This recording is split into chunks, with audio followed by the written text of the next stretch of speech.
The smell of smoke clung to the air long before I saw the fire. At first, I thought it was just a neighbor burning leaves or trash, but when I stepped out onto the porch, my knees nearly buckled. In the middle of my backyard, where I had hung my son's marine dress blues on a clothesline to air out for Memorial Day, there stood Karen, the tyrannical HOA president, robe fluttering, face twisted with satisfaction as flames consumed the uniform that represented everything my son had sacrificed. The gold buttons gleamed briefly before collapsing into ash. The proud red trim of the jacket shriveled under the heat, and with it, I felt my heart cave in. My son, Michael, had earned that uniform with blood, sweat, and tears. He had deployed twice to the Middle East, stood guard at embassies, and carried brothers home under flag-draped coffins. That uniform wasn't just fabric, it was his honor, our family's pride, and a symbol of the country Karen pretended to serve when she barked about neighborhood standards. And now she had destroyed it, without a word of warning, without permission, standing there like some self-proclaimed judge of patriotism. When she noticed me, her lips curled into a smirk. "I told you the bylaws forbid unsightly displays," she snapped, gesturing toward the fire pit like she was teaching me a lesson. "This isn't a barracks. This is a community, and I will not have military costumes hanging where everyone can see." Military costumes. My vision blurred with rage. I shouted, "That's my son's uniform. He fought for your freedom to spew this garbage." My voice cracked, but carried across the yards. Neighbors' lights flicked on, blinds parted, and whispers rippled through the cul-de-sac. Karen didn't flinch. Instead, she raised her chin higher. "You people think service makes you untouchable. Well, not here. In this neighborhood, I am the authority. That's what you signed up for when you bought here." But she was wrong. Dead wrong. Because I hadn't signed up alone. My son had brothers Marines who lived and breathed loyalty, who would sooner walk barefoot across glass than watch one of their own be disrespected. And as if the universe conspired against Karen's arrogance, headlights cut through the street. A pickup truck screeched to a stop, and out piled 3 Marines, boots heavy against the asphalt, eyes wide with fury as they caught sight of the flames. It was Sergeant Miller, my son's old squad leader, flanked by Corporal Diaz and Lance Corporal Harris. They had been on their way to surprise Michael for the weekend, but instead, they walked into a nightmare. "What the hell is this?" Miller bellowed, his voice booming like thunder. He charged forward, yanking the garden hose from my side yard and dousing the flames in a torrent of water. Steam rose, smoke billowed, and the charred remains of the uniform lay in a wet, smoldering heap. Karen stepped back, clutching her robe. "You can't touch me. I'm the HOA president." "This was an eyesore," she shrieked. But Diaz towered over her, his voice cold as steel. "That uniform wasn't an eyesore. It was a badge of honor. Do you know how many men died wearing one just like it? Do you have any idea what you just destroyed?" Harris joined in, shaking with rage. "Lady, that wasn't just cloth. That was his soul stitched into every seam. You burned a Marine's sacrifice like it was trash." Neighbors flooded out now, phones raised, gasps filling the night. Someone yelled, "She's gone too far." Another shouted, "That's destruction of military property." The crowd's energy turned electric, no longer afraid but furious. Karen, realizing her control was slipping, tried to pivot. She jabbed her finger toward me and screamed, "He's lying. That wasn't a real uniform. It's illegal to even hang them out like that." I was protecting the community. But fate chose that exact moment for a twist no one expected. From the end of the street came the slow, steady sound of a cane striking pavement. Mr. Alvarez, the quiet neighbor everyone assumed was just a retired teacher, stepped forward with a look of fire in his eyes. "That's enough," he barked. His voice carried the unmistakable authority of a man who had judged countless cases. And then he revealed the truth. "I served 20 years as a military judge advocate. What you did tonight, Karen, wasn't a bylaw enforcement, it was desecration of military honors. A federal crime." The Marines saluted him instinctively, their rage tempered by respect. Alvarez turned to the crowd. "I've stayed quiet long enough while she trampled everyone's rights. But this, burning a Marine's uniform? This is where the law draws the line." The street exploded in outrage. Some neighbors shouted for her arrest. Others hurled questions. "How could you?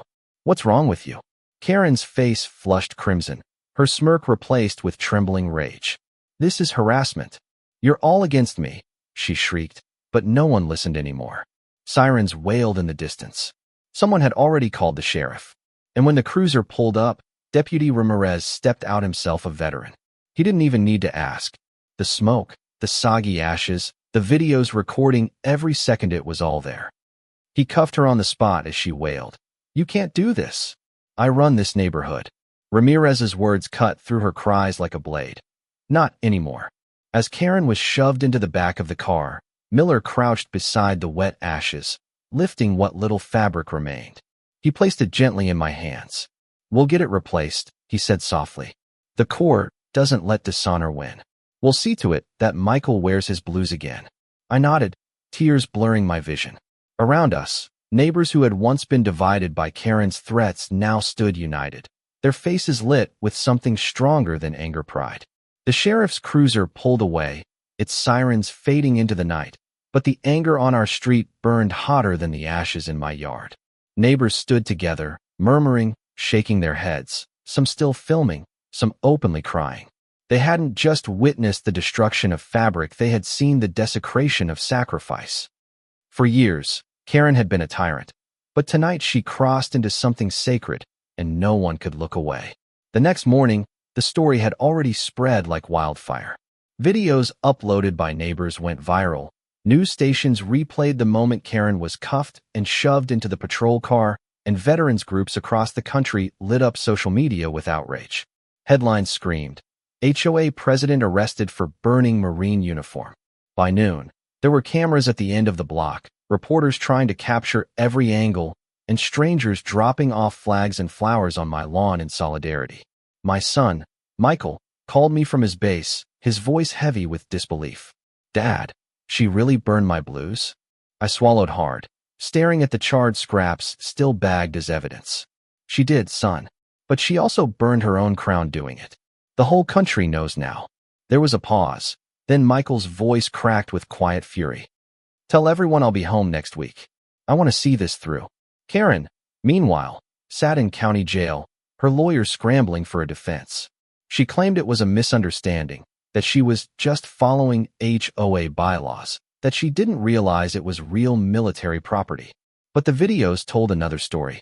Her smirk, her words about military costumes, her insistence that she was the authority, it was all there, etched permanently into evidence.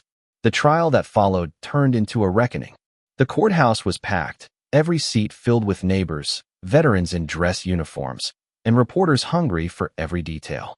When the prosecutor played the footage on the big screen, the jury leaned forward, expressions hardening. They heard her shrieks, her arrogance, her mockery of service. They saw Marines standing in the smoke, their faces carved with grief and rage. And they understood that this wasn't about HOA rules, it was about respect, about the very fabric of what binds us as a nation. Neighbors testified one after another, their voices steady, their stories damning. Jessica spoke about being fined for letting her child's bike lean against the porch. Mr. Nolan described watching Karen trespass into yards with a tape measure. A single mother recounted how Karen threatened to have her evicted for putting up Christmas lights. Each voice layered upon the next, building a wall of truth too tall for Karen to climb. Then came the twist that shattered any defense she had left. My son Michael walked into the courtroom, straight-backed in his service uniform, medals gleaming. Gasps rippled through the room.